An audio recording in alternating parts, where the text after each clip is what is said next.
Okay, we need to start. We just heard an excellent ITC colloquium by James Beattie from Princeton, and he will also be the first to speak here. He will talk about what the world's largest simulations of cold phase interstellar medium turbulence tell us. James said that during his talk that many of the results were derived before the AI agents started to be so helpful. I wonder if your life is different now, but you can tell us just at the beginning maybe. And then we'll hear from Pranav and Nagarajan from Caltech. Pranav is here, over there, who will tell us about the spectroscopic search for dormant black holes in low-metallicity binaries. Then we'll hear from Zihao from Harvard, over there, about the prominent galaxy overdensity candidate in the first 500 million years after the Big Bang. And then we'll hear from Sarah Hughes from MIT, who will tell us about building pipelines for fast, reliable spectral data reduction. Okay, let's start with James. I'm not sure if I have to do something, but it should work just like in your colloquium. that's on the microphone? Yeah. And I've plugged in my computer, but I don't see it. We have a proof of principle that your computer is... Oh, that's fine. That's fine. This is above my pay grade immediately.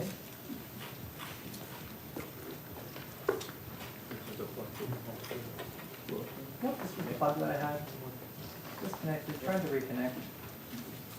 Yeah. Plug in, plug out. Before you make it. Oh, okay.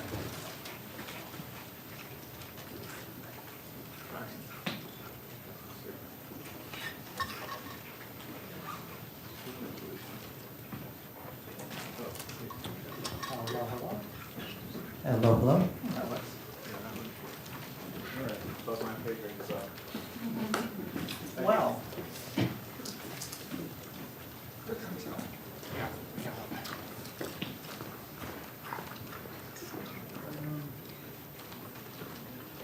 It seems to think that it has been plugged in.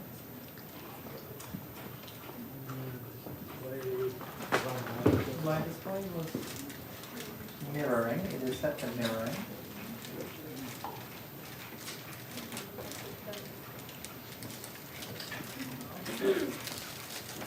Okay, this is going to be a whiteboard talk. A very large. In principle, we can let you reboot your laptop, maybe, and I think that's a good idea. Do you want me to reboot? It was turned off. Oh, the screen was turned off? No, the ISO bar that powers the switcher. Aha!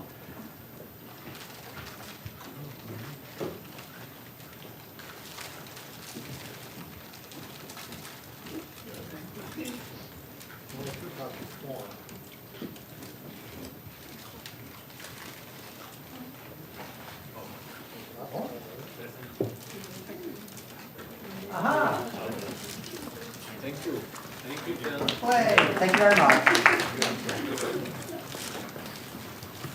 Thank you, Phil. Okay. Well, I'm going to take up 10 minutes of your time to talk about what do the world's largest simulations of cold phase interstellar medium turbulence tell us. And unfortunately, most of you just missed my pedagogical explanation of what turbulence is in the previous colloquium.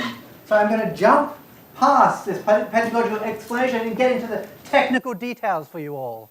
I hope, and we're going to actually introduce magnetic fields, which I didn't have in the colloquium either. So it's going to be even more technical. So I hope this is fine for everyone. And yeah, so my name is James. I'm a postdoc at Princeton and CEDA. I recently put out this paper in Nature Astronomy, and it so luckily got the cover page. And it's really about turbulence in the cold phase interstellar medium. So the cold phase ISM, let's talk about it a little bit in terms of plasma statistics. This is always probably the best way of getting to know your plasma. So it's around 20% of the Milky Way, of the ISM of the Milky Way is molecular hydrogen, and it's organized into very low volume filling clumps of cold 10 Kelvin plasma, where the cooling time is very, very fast. So this is approximately an isothermal plasma. And because it's so cold, any small velocity fluctuation very quickly becomes supersonic. So this means you just have random motions in the gas, and all of them are supersonic, so you kind of have shocks in all directions. Now, number densities are huge.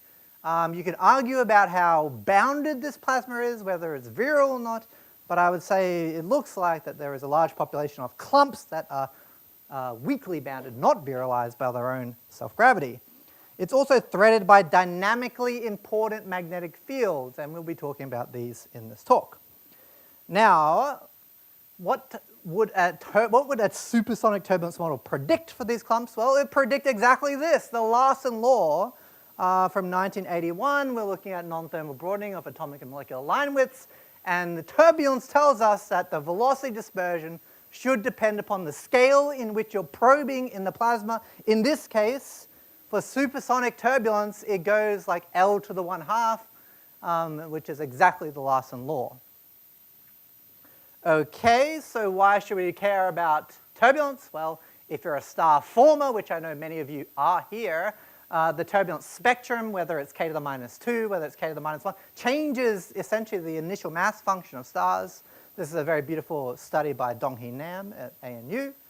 It's just essentially changing the turbulence support on small scales, which then changes the way that the gas fragments, which then changes the, how large the protostellar cores can be when everything fragments. So you should care about it if you're interested in star formation. Now, we think we have an understanding of the energy cascade in supersonic hydrodynamical turbulence. And this was a paper back in 2021 by Christoph Federath and myself and a few other collaborators. This is what I want to tell you about supersonic turbulence in the hydrodynamical sense. And essentially, it's split between two scales. It's split, or two kind of volumes, you could say. One of them is supersonic turbulence. So this is like the turbulence of shocks on large scales. Maybe I put this here.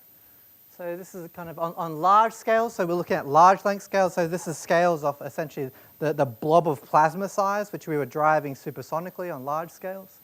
And this kind of looks like Berger's turbulence. So this is that Larsen law in velocity dispersion. We're plotting velocity dispersion as a function of length scale. And then on small scales, it looks a lot like Kolmogorov. So you kind of go between a k to the, a k to the -2 or an L to the 1/2 to an L to the 1/3 on small scales. So this is kind of funky. It tells you that supersonic turbulence is actually not scale-free. It's kind of a mixture of both supersonic turbulence, shock-driven turbulence, and incompressible turbulence, Kolmogorov turbulence. So in other words, that the subsonic cascade is embedded within supersonic turbulence. And just to get your head around the scales that I'm talking about, the sonic scale, so this is the transition where it goes from supersonic to subsonic RMS velocities in the plasma. Essentially, is about 0.1 parsec in typical ISM conditions for a molecular cloud, which is coincidentally the filament width scale of the clouds. So there's some deep connection, perhaps, between the turbulence transitioning from supersonic to subsonic and actually the structure in the clouds. So let's keep going. What about magnetic fields? Of course, magnetic fields are important. They're irreducible, and they're irreducible in that I can't do a Galilean transform and remove my magnetic field.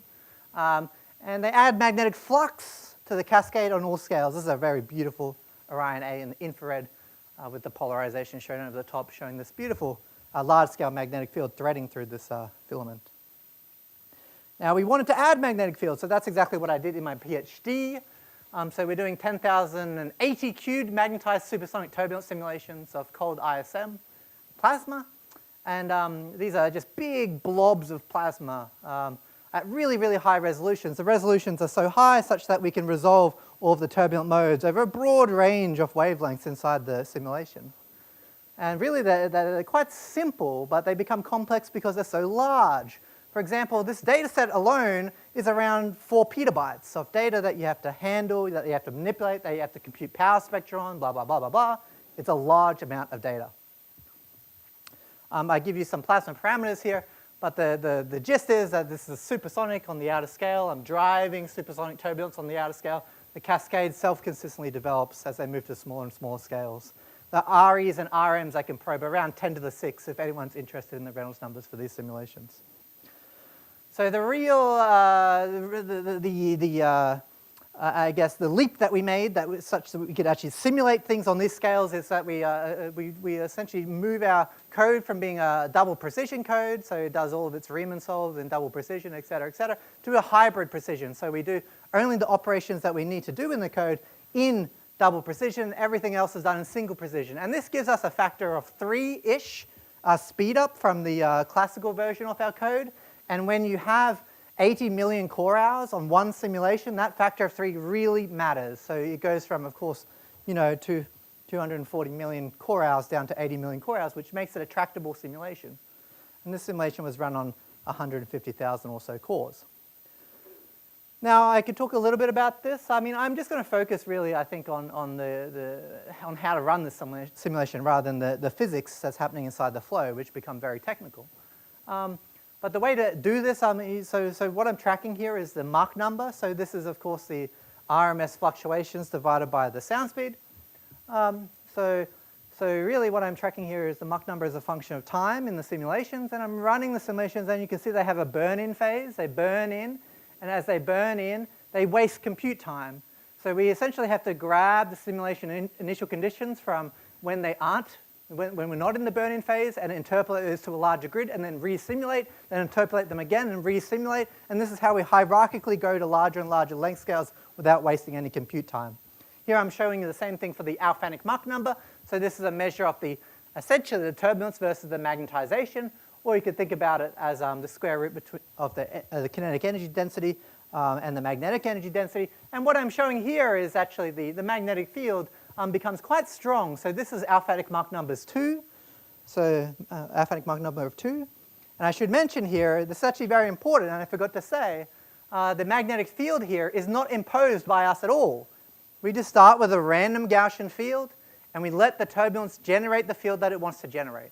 And it wants to generate a strong field of Alfvénic Mach number of order 2, which is actually the ISM Alfvénic Mach number-ish. Now, when we're doing the I/O, we have a 10,000 cube grid, so that means like every data dump is around 30 terabytes or so.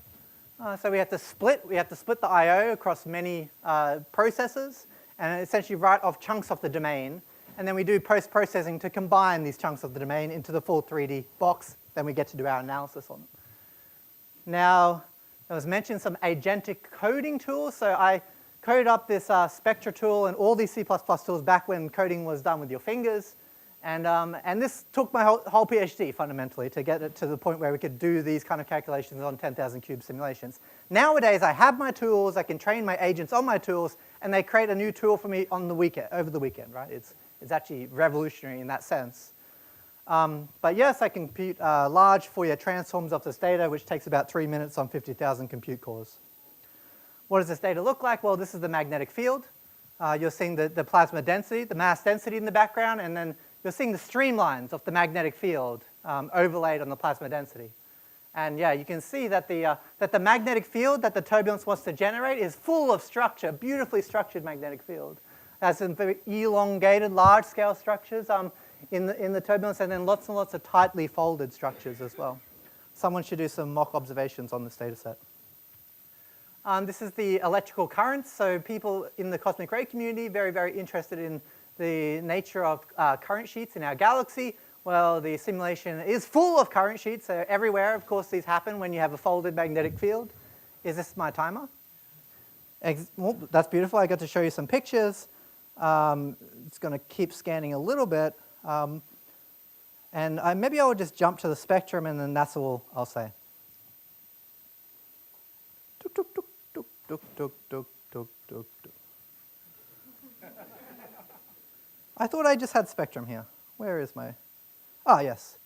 So, we do a lot of physics to try to model these spectra. These are the energy spectrums of the velocity and the magnetic field. And this magnetic field spectrum is very interesting because it doesn't have a model that fits it at all. So there's a number of models coming from both Princeton, Drummond Fielding recently, Godric and Shradar, Boldarov. None of these work for interstellar medium-type turbulence, it seems. The spectrum over here, so you're seeing the sonic scale in green here. We do get a Burgers-like, so this is like shock-driven turbulence on large scales. And then we go to a k to the minus 3 half spectrum on small scales, which I provided a model for in the Nature paper for explaining this k to the minus 3 half. But I guess this is all I wanted to show you. This is kind of, the holy grail of turbulence modeling is modeling these spectra. So I think I'll leave it there. If anyone has any questions just about turbulence of the cold phase ISM, supernovas, I'm going to be talking about compact object dynamos this afternoon. Please come and chat to me. Thank you.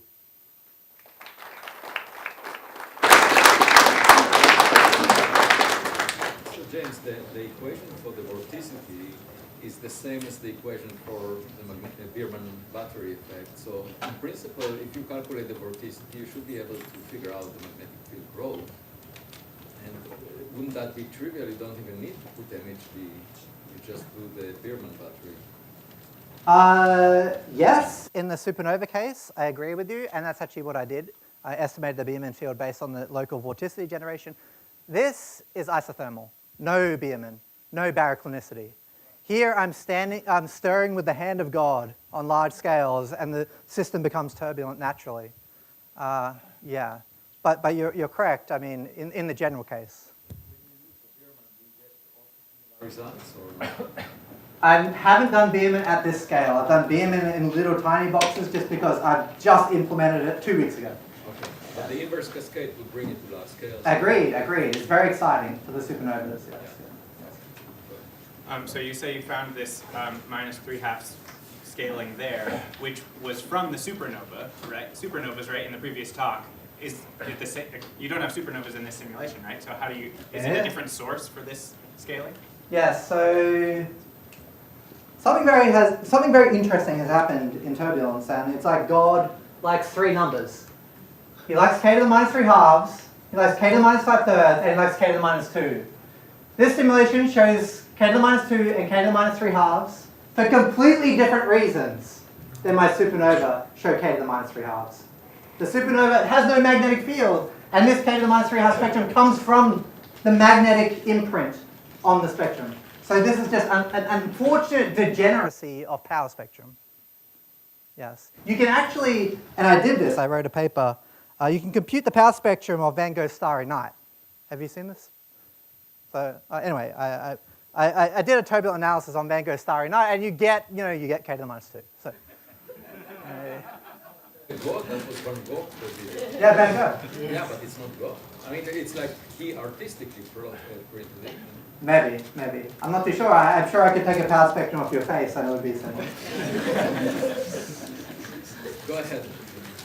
So in actual molecular clouds, Yes. does the energy of driving the turbulence come from outside, from the galaxy, or does it actually come from stars inside the cloud? That's a great point. There is evidence these days suggests that there is a component that comes from outside, and then there is, of course, a lot of driving that happens inside as well. So I would say it's not one or the other, it's a bit of both. And this situation, we're probing the former. We're probing the case where you have a turbulent cascade happening on the outside of the galaxy and it's coming into your cloud. This is the spectrum you predict from that kind of model. If you the supernova-driven case, which could be any kind of stellar feedback case, it's coming from inside, and then things actually look similar at the level of the spectrum, but the energy flux is reversed. It actually comes from small scales and goes to large scales. It's very cool.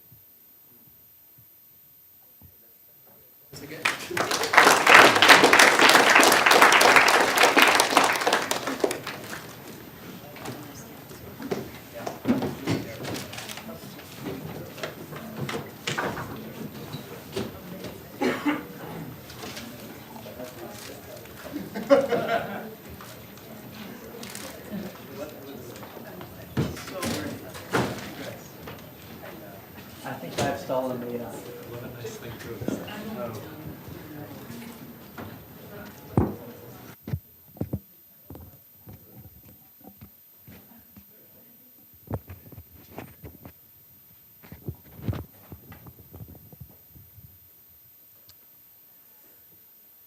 All right.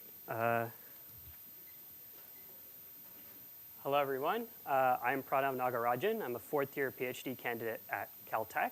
And today I'm going to be telling you about a spectroscopic search that we did for dormant black holes and low-metallicity binaries. The motivation for doing the search is the discovery of an interesting system called Gaia Black Hole 3, which hosts the most massive stellar mass black hole known in our galaxy at 33 solar masses. And like the other Gaia black holes that were discovered, it is a binary that hosts a low mass star, in this case a 0.8 solar mass red giant, orbiting a dormant non-interacting black hole in a wide, moderately eccentric orbit, and it was discovered using Gaia astrometry. This discovery is tantalizing for a couple of reasons. First of all, this is in the mass range of the merging black holes that we're discovering by gravitational waves at extragalactic distances.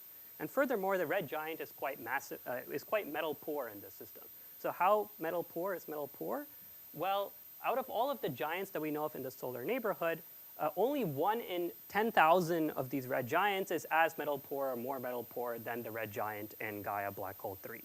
So this suggests, first of all, that low metallicity stars are the progenitors of massive black holes, but it also implies that luminous companions to these Gaia black holes are overrepresented at low metallicities.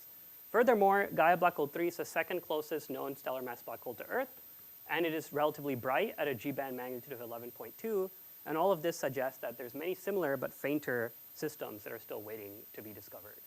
Now, I think to elucidate the motivation for the search, perhaps a visual metaphor would be helpful. So I want to talk about jelly beans. So population synthesis models seem to suggest that we have about 10 to the power of 4 of Gaia black hole-like systems in our galaxy. And a priori, we might think that there is one low metallicity binary among them, which I've represented with a special blue jelly bean. And Gaia astrometry has given us 3 systems, and of which one of which is the blue jelly bean. Now, this is a little bit puzzling, because how do we get so lucky to get that jelly bean? This must mean that our initial hypothesis was not correct. We don't see the jar, but presumably the jar has many more blue jelly beans than we thought. And if we want to find a jelly bean from this jar, it would be smart to look at the blue jelly beans. Now, of course, there's also theoretical motivations for looking at low metallicity binaries, because these systems actually challenge standard isolated binary evolution models. Their AU scale separations suggest that there was some kind of interaction and mass transfer in the past, but at these extreme mass ratios, we expect that mass transfer to be unstable, leading to common envelope evolution and a potential merger. So to avoid that problem, you need to avoid the interaction in the first place. And indeed, low metallicity stars seem to remain more compact in their post-main sequence evolution, which helps us solve this somewhat. There's also been the hypothesis that Gaia black holes actually form dynamically in clusters through exchange interactions and other things. And simulations have shown that you can form them this way. And I've also shown that formation efficiency of these systems increases as metallicity decreases. So what did we actually do in the paper? Well, first of all, we went and identified low metallicity stars that have inferred low metallicities from Gaia XP spectra that also have large excess astrometric noise values in DR3. So this parameter in the Gaia's third data release is called Roue. And we took these stars, and we were able to obtain spectra for over 500 targets using the Faro spectrograph in the southern hemisphere and the APF spectrograph in the northern hemisphere. And for all of these targets in our sample, we measured at least one epoch RV and compared them against the mean RV that was published in DR3 to find targets that show large radial velocity shifts and might be candidates for hosting compact objects. The reason this works is we can understand by looking at the radial velocity curve of Gaia Black Hole 3 itself, which I've shown on this slide. And you will see that its epoch RVs are different from its mean RV that was published by more than 20 kilometers per second over 70% of its orbit. And so you would have to get quite unlucky to measure an epoch RV for a black hole binary that is not significantly different from its published mean RV. So also, I think this parameter called Roue in Gaia DR3 is rather underappreciated. So why did we use a selection cut on this excess astrometric noise parameter? Well, I can show using simulations that if we make a cut of Roue greater than 2, that we are sensitive to both black holes with dwarf and giant star companions at orbital periods between 100 and around 5,000 days, which is exactly the orbital periods that we see these wide black hole binaries at. And if you're wondering how I made a plot like this for Gaia, there is a code written by my advisor, Karim El-Badri, called Gaia Mock, which is publicly available, and you can use it to model Gaia selection functions. So I encourage everybody to check that out. So we did have a few other quality cuts, but at the end of the day, we had a nearly complete sample of stars to follow up that had metallicities less than -1.5, Roue greater than 2, and were bright enough to be followed up from the ground. I show all those targets here on a CMD. As you would expect for low metallicity stars, they're bluer than the traditional main sequence at fixed brightness. And we have observed most of them, and follow-up is still ongoing. They're distributed pretty much all over the sky with typical distances between 0.5 and 2 kiloparsecs. So here are all the RVs that we derived, mainly using the magnesium 1B triplet. From some spectra, we were not able to derive robust RVs. Some of them showed signs of being luminous binaries. We removed these from our sample. And then all the rest are shown in blue. And you can see, as you would expect, mostly a one-to-one relation between the mean DR3 radial velocities and the ones that we observed at each epoch. But there are a bunch of targets that show discrepancies, 67 of them with a discrepancy greater than 10 kilometers per second, and 10 of them with a discrepancy greater than 20 kilometers per second, of which one is Gaia Black Hole 3. So yay, we did recover that one system. And you can see this one over here that has a discrepancy that's very large that I'm going to talk about very soon. But of course, not all of these are black holes. There's a bunch of false positives. What could those be? So for a lot of these interesting candidates, I did end up getting more than one epoch radial velocity. And for a lot of them, we find short-term radial velocity variability. And these we believe to be hierarchical triples as contaminants. The reason is because the excess astrometric noise is tracing the outer star in the triple, while the short-term radial velocity variability is tracing the inner binary. And so these are the things that are contaminating our sample.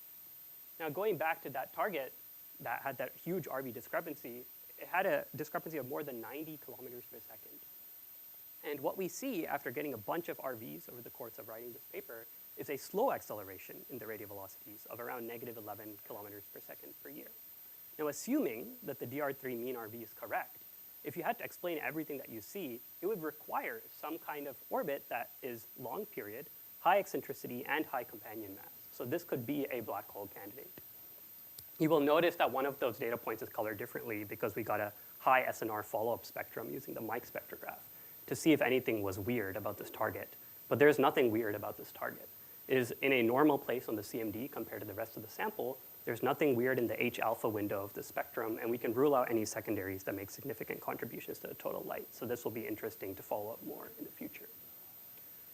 Finally, I wanted to characterize what the effectiveness of our search strategy was, so doing some basic simulations. So first of all, how many black holes do we think are in the observed sample? So I started off with a bunch of stars sampled from an old metal poor mist isochrone, and I drew galactocentric radii from them, assuming that they're all from a halo distribution or a galaxy. And I gave all of them a 10 solar mass black hole companion, drew periods for them from a log uniform distribution, thermal eccentricities, just some reasonable assumptions, and then mock observed them to calculate what their Rouet values would be. So we look at all the sources that actually pass or cuts and make it into our initial sample. We find that relative to a Krupa IMF, we have now a decreased relative number of dwarfs relative to giants. And so in our sample, we would expect, after making our cuts, that for every giant black hole system that exists, we would expect 8 times as many dwarf black hole binaries. So if Gaia BH3 is the only giant black hole system in our sample, there should be order of 10 dwarf black hole binaries that passed our selection cuts. But of course, we also have to simulate the epoch RVs.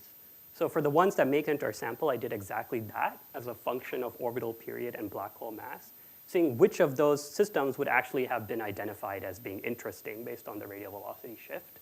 And what I find in this plot is that for typical orbital periods and for typical black hole masses, our search strategy seems to recover about half of the black holes that are truly in the sample.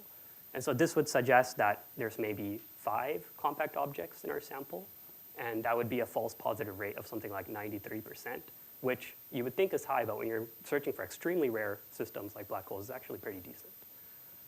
So I'll put up my conclusions here. I think in the future, further spectroscopic follow-up at the 4th data release of Gaia, which is coming out this December, where we will get both epoch astrometry and epoch spectroscopy for a lot of these targets, will be very useful because we can use that to verify and vet those mean DR3 radial velocities and also constrain companion masses using widely separated measurements.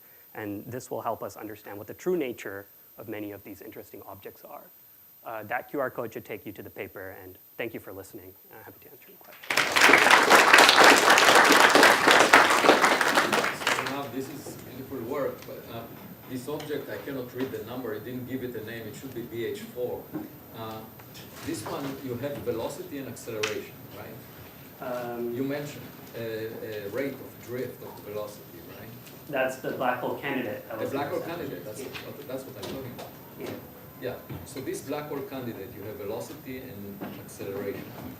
That should give you an estimate for the orbital separation and the mass of the companion. What do you get? You didn't say.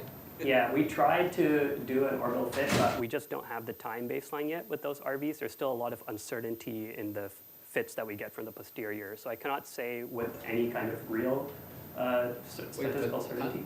Just these two numbers, acceleration and velocity, give you that? No, using all of the epoch measurements that we had. So this would be.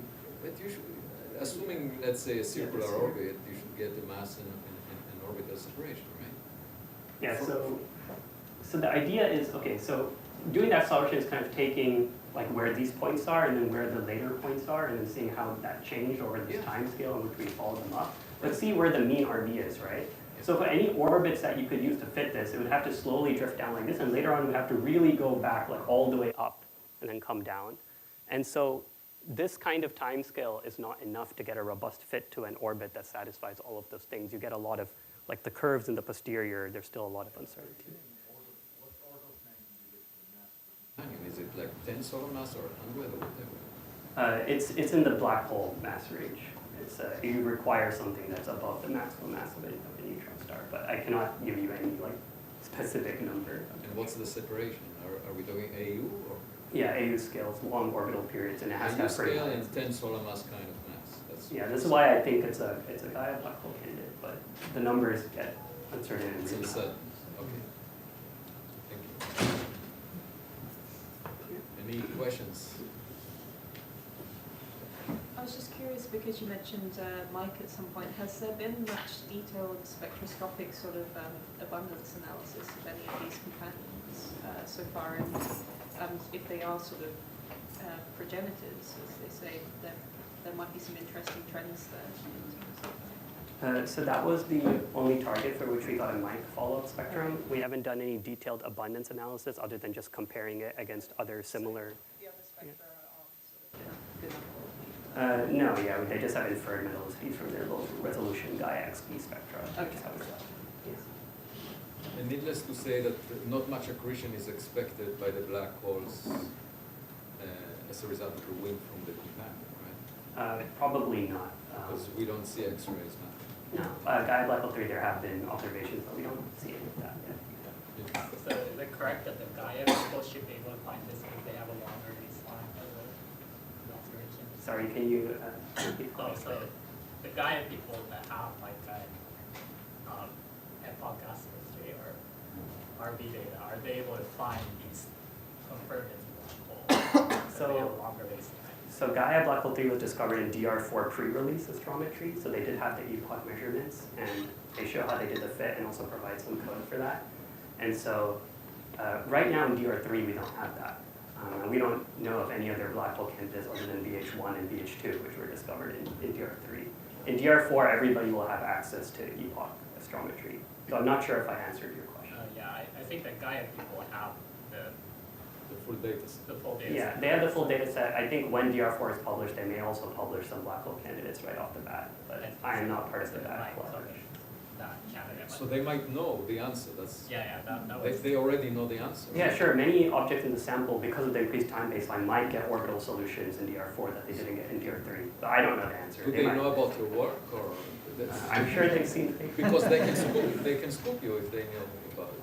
Well, that's the reality. Okay. Any other questions or comments? Yeah, go ahead. So you mentioned in the beginning there may be a 10 to the 4 such a system. Does your sort of continuous study change that posture, that assumption anyway?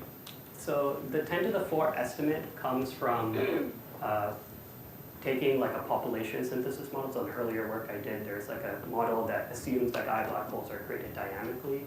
And then you account for the selection effects, and then you calibrate that to DR3 based on the fact that we saw 2 in DR3, and then make a prediction for DR4. So I think that is kind of like independently calibrated to DR3, separate from this work. So I think that order of magnitude estimate is okay. So just to explain to people who are not familiar with the Gaia collaboration, basically they have much more data than they are releasing. And it's a very tight collaboration that is not allowing anyone to access the data until they come with a final official announcement, right? That's unfortunate because you could have known the answer by now from all of the data. At least I hope they cite my paper. Though in the inverse, like they aren't publishing most of the results, they're just releasing the raw data. So like they're being very careful with the data and it's taking a long time. Except for dialogical. Yeah, but most of the objects are like there for the taking when the data releases drop. Okay, so how much more do you have to wait before they release? This December. Oh, okay. So you need to get your paper published before that. Oh, and this one is. Oh, it's already out. Okay. Okay, let's thank Pranav again.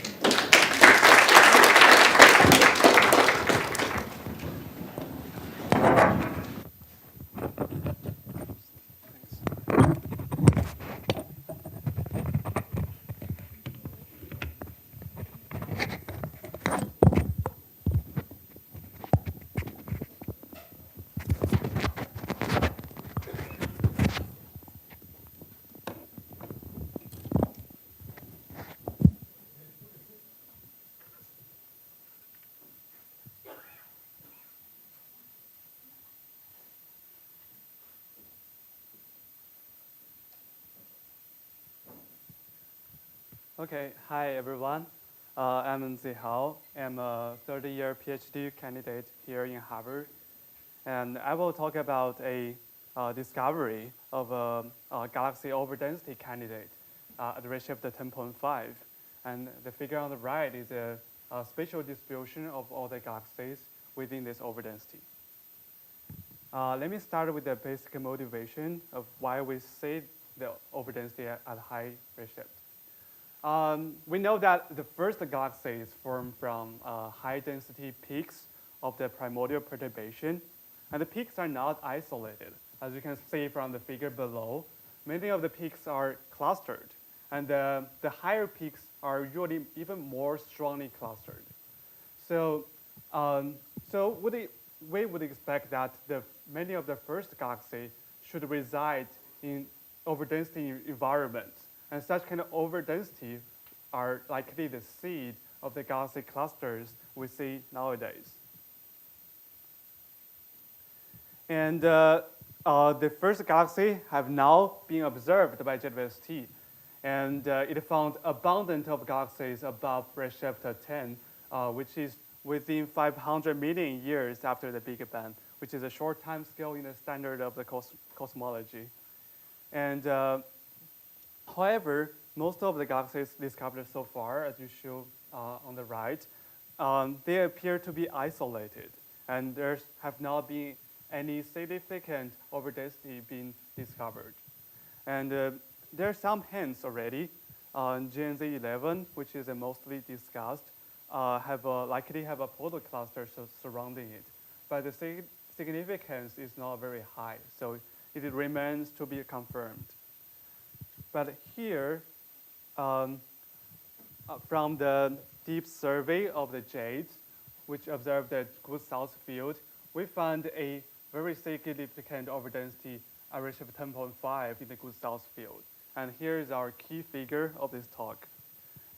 It shows, I plot all the galaxies with photometric redshift between 10 to 12. And you can see that there's a region that have a huge concentration of galaxies. And the peak density of galaxies is 4 times of that in the field. And in this small region has a total of 18 galaxies with consistent photometric redshift within a scale of 10 comoving megaparsec. And this significance is even higher than many of the overdensities observed at redshift 7, and also much higher than that of GNZ 11. And because it's on the edge of the observation, maybe there could be even more members belong to this overdensity that has not been observed.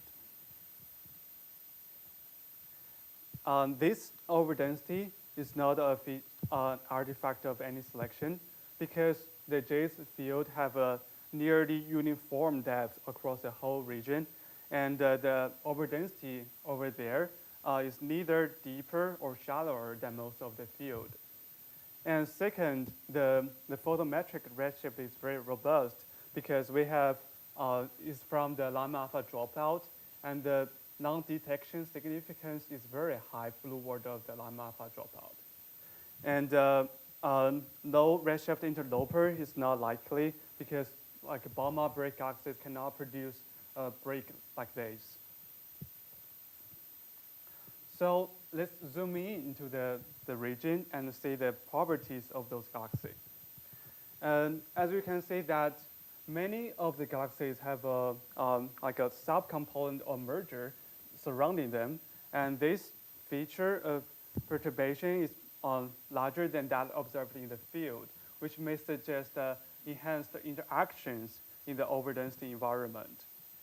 And in terms of a size-mass relation, we found the overdensities, the galaxies do not have a significant difference with that in the field, despite that the stellar mass and the star formation rate is slightly higher. And in total, we found that this overdensity have a total star formation rate that accounts for almost 50% of all the galaxies between redshift 10 to 12 in the good south field. And there are two galaxies that are especially interesting. They are very massive. And what is unexpected is that they seem to have Balmer breaks. And the Balmer break is inferred also from the photometry that in the F4W band, it has a 70% of flux excess compared to the rest of frame UV continuum. And this feature is not likely caused by emission lines because the strong lines such as O3 and H beta are outside this band because at redshift beyond 10. And this feature suggests existence of potentially a Balmer break. And this is unexpected because this would suggest a evolved set of population within such early universe. Or alternatively, it could also be because of irregular dots, meaning that the Balmer break is not caused by galaxy, but instead caused by a black hole. But this is also kind of interesting because the two objects in this overdensity have this Balmer break, which may suggest enhanced incidence of irregular dots in the overdensity environment. So we have observed this overdensity and the galaxy properties. How does this compare with the simulations? We compare this with the Thyssen simulation, and the Thyssen have a simulation volume that is comparable to the survey of the J's. And however, and under the same selection of the luminosity, we do not find a comparable overdensity in the simulations. Within a similar area, the maximal number of galaxies within the Thyssen simulation is only 6 galaxies, in huge contrast with the 18 galaxies we observed. And the galaxy properties is also slightly different. Like the Thyssen simulation, the stellar mass and the star formation rate are a few times smaller than we observed. And so this is a challenge for the simulations. But interestingly, we found that if we brighten all the galaxies in the simulation by 1 magnitude, then we can recover a comparable overdensity of 16 galaxies. And this also makes the luminosity function in the simulation more consistent with the observations. And this may suggest that the physics for star formation or galaxy formation maybe is not so right in the simulations, especially such as like star formation efficiency. And the Thyssen also tells us something about cosmic reionization. Overdensities play an important role in the cosmic reionization. And in the Thyssen, we observe ionizing bubble surrounding this overdensity. So we try to infer this also from our observation. Currently, we only have photometric data. And from photometry, and ideally, we should use the spectra to observe the Lambda alpha line. But from photometry, the Lambda line can have some hints on the photometry by boosting the flux in the corresponding band, as shown in the figure below. Like we compare the bands just in the Lyman alpha. However, this is also sensitive to the redshift of the galaxy. So we play a trick that for the overdensity, the redshift of all the galaxies should be almost the same. So we can, by fixing the redshift of all the galaxies to a common value, then we can compare the gradient of the M alpha flux with the radius. And we do find a signal of ionized bubble in this overdensity corresponds to a size of 8 comoving megaparsec. And this definitely, the photometry is definitely not conclusive, and we need a spectroscopic confirmation in the future. And here I leave the summary. And so we discovered an overdensity of 18 galaxies within 10 comoving megaparsec, and we do not find a comparable structure in the simulations. And we need and there are many galaxies that appear to be very interesting, and we need to follow up with the spectroscopy to confirm all the properties. And that's it, and happy to take questions.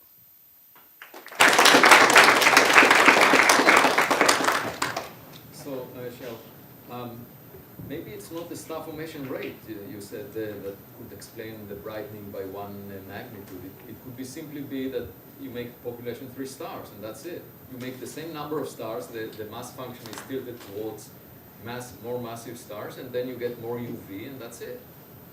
Yeah, that's could be a interesting point. Yeah, my consideration is that the increase of the flux must be almost uniform for all the halos, because if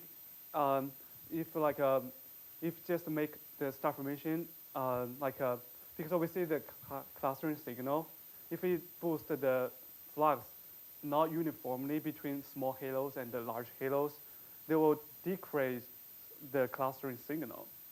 So, so to that extent, I think star formation efficiency is a more uniform way, and but population 3, we think we need a more careful modeling of how the gas will convert into the. By many papers, at low metallicities you make massive stars. That's it. So all you need to do is modify the conversion from UV to star formation rate, because now you're making massive stars. That's it. Yeah. Okay. Yes.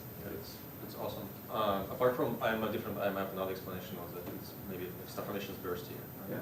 So did you try to not increase all the star formation by 1 magnitude, but add scattering and see how much scattering you need to add to get this kind of? Yeah, because this test I just increase all the magnitude by brighten by 1 magnitude.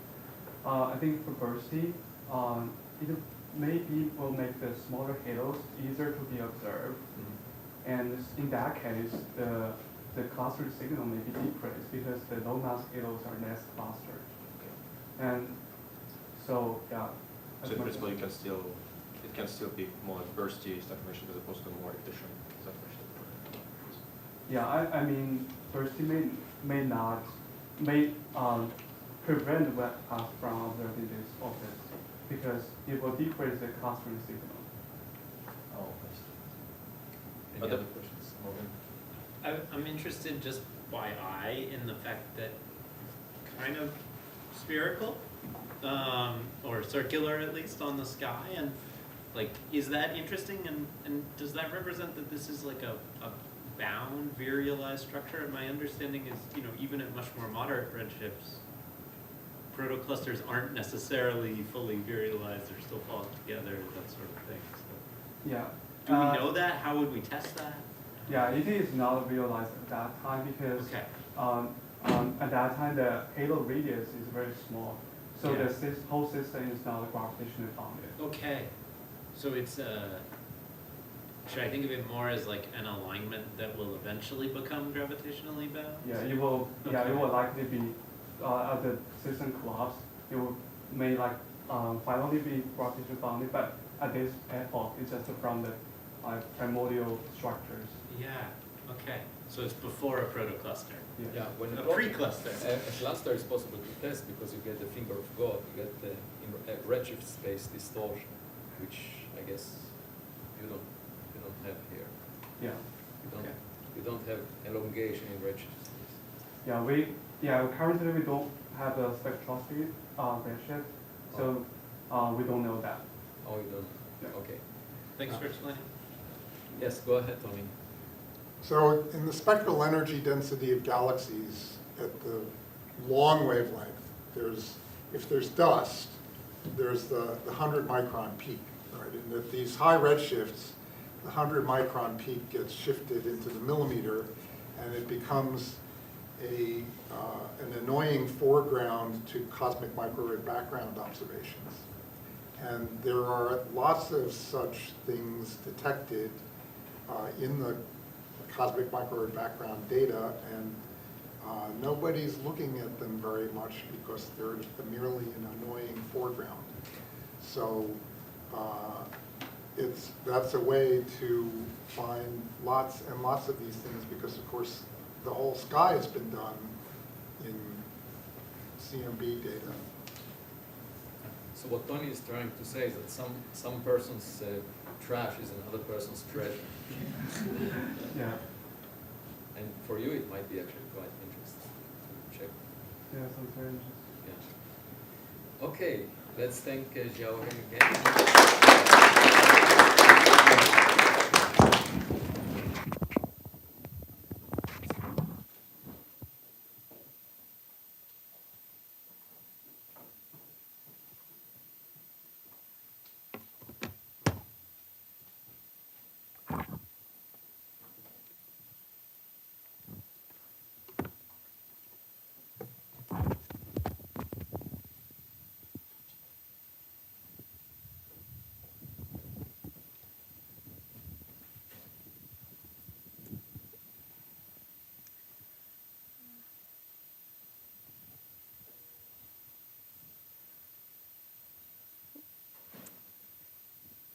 Okay. Hi, so I'll try and keep this short and sweet since we're coming to the end of lunch hour, but my name's Sarah Hughes. I'm a postdoc at the MIT Kavli Institute, and today I just want to briefly talk to you about the kind of considerations that go into building robust spectral data reduction pipelines. So to kind of give you a brief background about myself, I very much got into this from the hardware side of things. So for my PhD, I helped assemble and test and commission the Weave fiber positioner. So if any of you here end up using data from Weave at some point, please know that all 2,000 optical fibers were lovingly installed by myself. I then spent a year as a postdoc at CASU, and this is where I sort of got into the behind-the-scenes sort of side of things with pipeline development, as I was brought in to help sort of with instrument health tracking metrics and quality analysis. I've now since spent the last year and a half at MIT as the new Magellan support postdoc. So part of my role is I'm helping sort of train new graduate students and postdocs on how to use the different Magellan instruments. But as part of that role, I've also been working with Rob Simcoe on the YAMAS data reduction pipeline. So whilst this talk is not specifically about YAMAS, I am going to be talking about it throughout, and I will be around afterwards if anyone has any questions specifically about YAMAS. So the pipeline is in progress. There's a link to it below if anyone wants to check it out. We're hoping to have the core pipeline done very soon. And today I'm going to just sort of talk to you about what makes a good data reduction pipeline. So the first thing is data reduction pipelines should be easy to install. I know that probably many of you here have had to wrangle at some point with some unique kind of astronomy software from God knows how long ago. And currently, Python is very popular, sort of from programmatically, and I don't foresee that going away anytime soon. But before that, you had IDL, you had Fortran. So you really want to try and minimize your dependencies so that these things are easy to maintain in the long run. You don't want to have people digging around in your code just to be able to get it to run. These days as well, things should be able to be run locally and on cluster environments. Commercial computing power is extremely powerful these days, but most universities have access to clusters. So being able to build frameworks that work for both sort of scenarios, especially for people who want to batch reduce their data, is an important consideration. And going along with that, being able to configure a pipeline for each user's needs. So for example, in Yamas, we have a config file that people can use to sort of decide how they're going to scale their data reduction. So you could just say, I only want it to use a few cores on my computer, or only use this number of cores on a cluster, as well as other things like what files to be reduced. And so I'm going to just kind of briefly summarize sort of the kind of 3 different types of pipelines that you tend to see. So for things like Weave, these are survey instruments. You have huge dedicated teams and working scientist group who spend years as the instrument develops sort of building these pipelines. That they are pretty much never run locally because of the huge number of data sets that they have to reduce. You tend to have a central hub, and you have to have extremely version-controlled documentation and strict sort of requirements on data access and archiving as well. But for standalone pipelines like Yamas and a lot of the other Magellan instruments, these are developed and maintained by very small dedicated teams.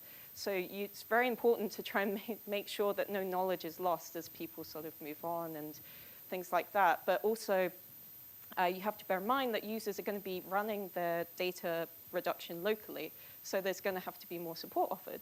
But then there's also, I wanted to highlight, there's a lot more community tools that are coming out these days. So in particular, I wanted to mention Pipet, because the Yamas data reduction pipeline relies on a lot of the low-level sort of subroutines that Pipet has developed. And it's a very large community. If anyone is interested, there's a whole Slack group sort of different Magellan users sort of using Pipet to reduce their data, which I'd highly recommend sort of checking out.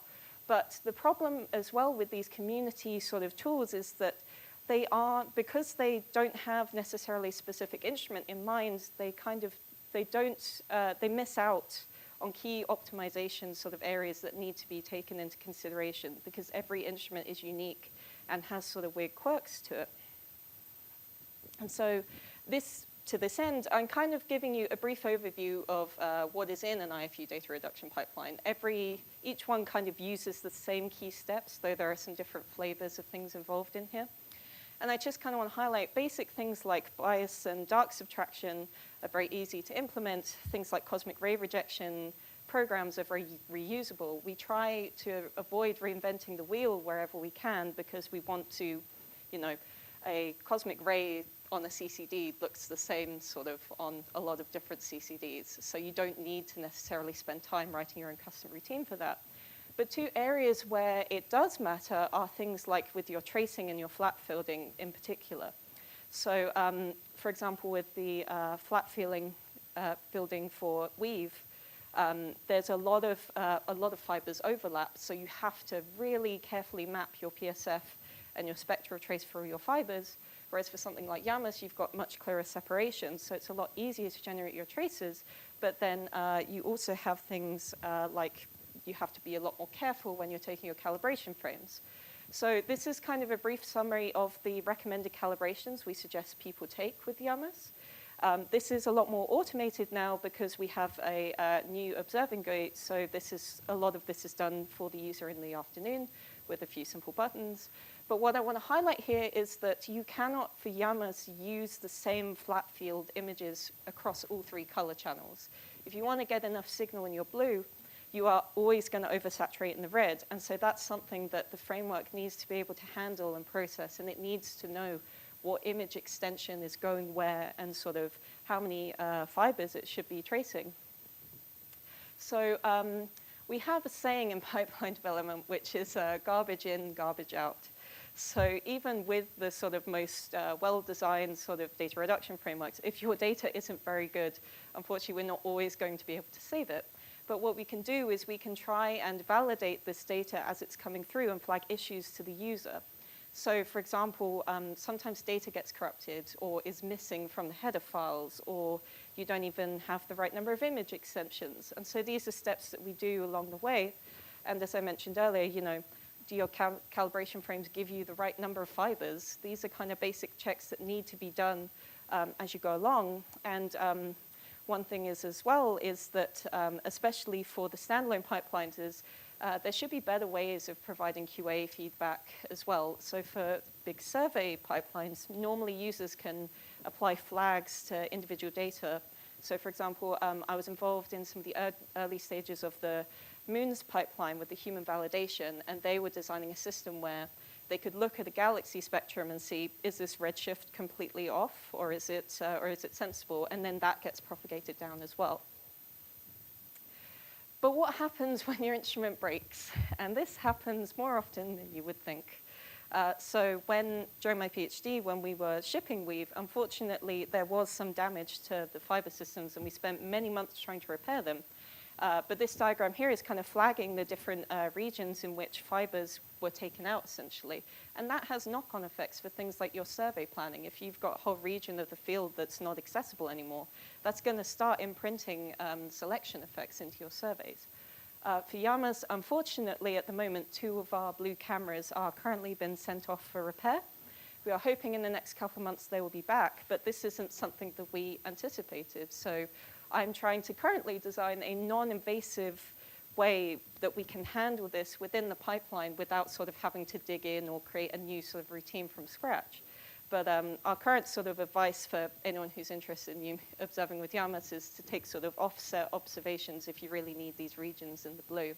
And then we'll be able to put some identifiers within the framework to try and handle that and sub in sort of missing image extensions where they're needed.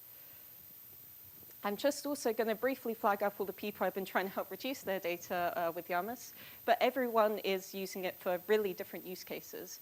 So Sofia Rodolfo, who's a graduate student here, is looking at the Large Magellanic Cloud, as well as Jesse Han at Stanford. Kirti Vasan, who's at Carnegie Observatory, he's looking at the sunburst arc. You've also got Jeffrey Moe, also at Carnegie, looking at HST fields, and you've also got Emma Chickles, who's a graduate student at MIT, looking at compact white dwarf binary systems. So there's so many science cases to be considered when you're designing these systems.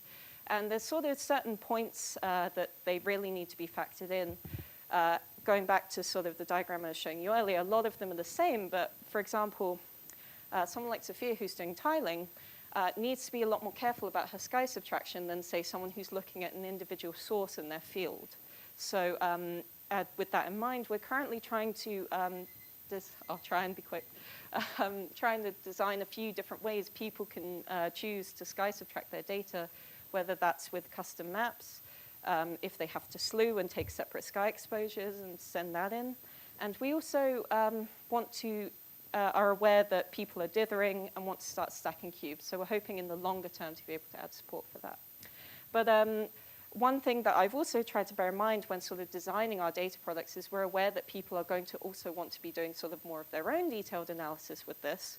So we want to make sure that our data products are compatible with well-known analysis products as well. So for example, people who are using things from Muse might also want to apply some of those to our cubes as well. So I just want to kind of summarize by saying what we're kind of hoping to give people from the Yamas pipeline when the core set is done soon. So at the moment, there will be 2D and 3D data products. So in the 2D ones will be in the form of row stacked spectra. And these will be wavelength and flux calibrated with accurate WCS information. And then we're going to then take those and turn them into resample 3D data cubes so that people can then use these and then propagate them further if they so wish. In the long run, we are hoping to have capabilities for stacking and dithering patterns, but that will take more consideration because whilst we have sort of recommended dither patterns that people can observe with, in principle, people can supply custom dither patterns, and that needs some sort of careful thinking about, but we'll get there eventually. So thank you, and yeah.